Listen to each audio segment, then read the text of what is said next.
Secretaría de Emergencia Nacional habilitó un albergue para que las personas de escasos recursos puedan protegerse de las bajas temperaturas.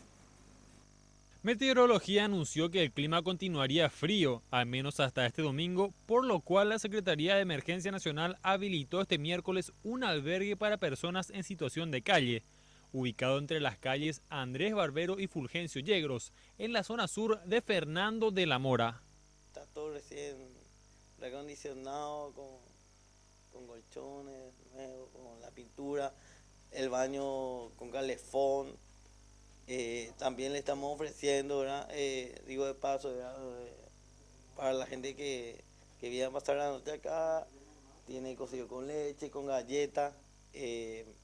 Tenemos también vestimenta por medio de donaciones, ¿verdad? O sea que ellos se estarán acercando, ¿verdad?